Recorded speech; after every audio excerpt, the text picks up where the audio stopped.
On the evening of May 12, 2015, a routine journey turned into a national tragedy. Amtrak Northeast Regional Train 188 was making its way from Washington, D.C. to New York City.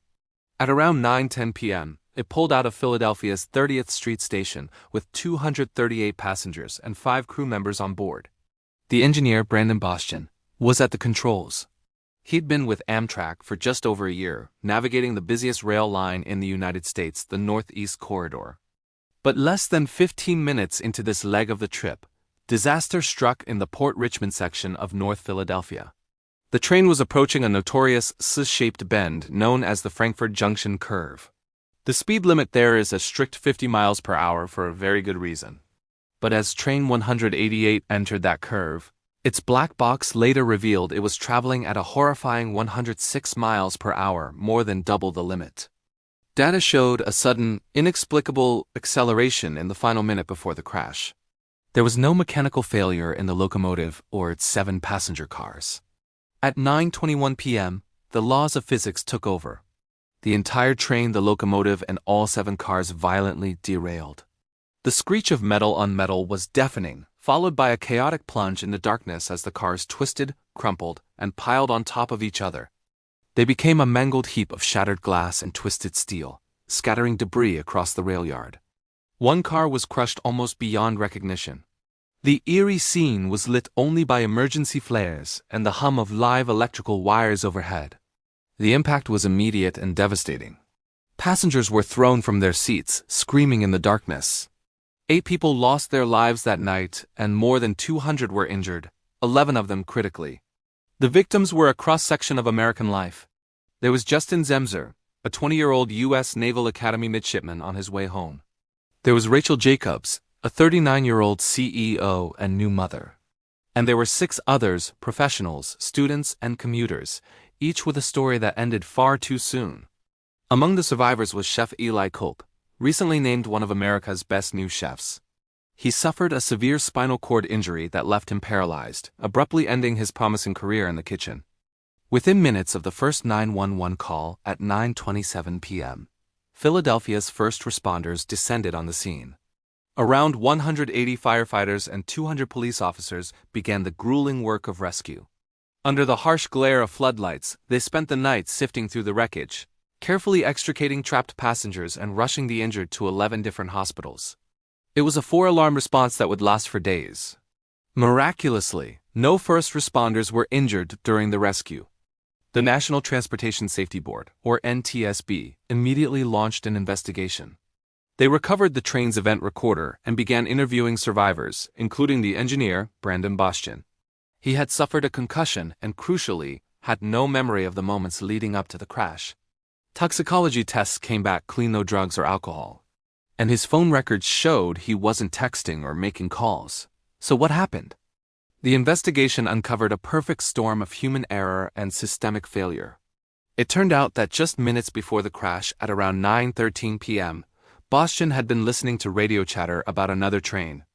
A nearby SEPTA commuter train had been struck by a rock thrown by a trespasser, shattering its windshield and injuring the engineer. Bastian participated in the urgent 6-minute radio exchange, expressing concern for his colleague. According to the NTSB's final report, this distraction caused Bastian to lose what's known as situational awareness. He lost track of where he was on the route. As the radio conversation ended, less than a minute before the curve, he thought he was on a straightaway miles back. Instead of braking for the curve, he mistakenly accelerated. It was a catastrophic lapse in judgment, compounded by his relative inexperience on that specific part of the route. But human error was only part of the story. The tragedy was made worse by the absence of a critical safety technology called positive train control, or PTC. PTC is an automated system that can detect when a train is going too fast and automatically apply the brakes. Congress had mandated its installation back in 2008, with a deadline of 2015. Had PTC been active on that section of track, it almost certainly would have slowed Train 188 down and prevented the derailment. Amtrak had installed the hardware but hadn't fully activated it, citing funding shortages and issues with radio spectrum rights. This wasn't the first time the Frankfurt Junction curve had seen tragedy. In 1943, a Pennsylvania railroad derailment at the very same spot claimed 79 lives. Yet, decades later, the necessary safety upgrades still weren't fully in place. The 2015 crash was Amtrak's deadliest since 1999, and it exposed these glaring safety gaps to the nation. The aftermath sent shockwaves through the entire Northeast. Amtrak suspended all service between New York and Philadelphia for days, stranding thousands of commuters. New Jersey Transit and local SEPTA rail lines were also severely disrupted. The economic and social impact was immense. In response, the Federal Railroad Administration issued an emergency order forcing Amtrak to enhance its existing automatic train control system to enforce speed limits on the curve fix that was already underway, but now had urgent priority. Public outrage was loud and clear. NTSB Chair Deborah Hersman called the crash preventable and pushed for the nationwide rollout of PTC. Congress passed the Passenger Rail Reform and Investment Act, which accelerated safety mandates and raised Amtrak's liability cap for accidents. The legal fallout was swift. In July 2015, Amtrak admitted fault, stating that the train's excessive speed caused the wreck. They agreed not to contest claims for compensatory damages. Over 125 lawsuits were filed by victims and their families. In October 2016, Amtrak reached a historic settlement of $265 million to cover all claims. As for the engineer, Brandon Bastian, the path was more complicated. Philadelphia prosecutors initially charged him with involuntary manslaughter but later dropped the charges, citing a lack of evidence of criminal intent. They pointed to his amnesia and the radio distraction as mitigating factors. However, after pressure from victims' families, the case went to trial. In 2022, Bastian was ultimately acquitted of all charges. The legacy of the 2015 Philadelphia derailment is written in the safety advancements it spurred. By 2017, Amtrak had fully implemented positive train control across the entire Northeast corridor, and it was active nationwide by 2020. The NTSB also recommended installing inward-facing cab cameras to monitor engineers, another measure that has since been adopted. Today, memorials at the site honor the 8 people who never made it home.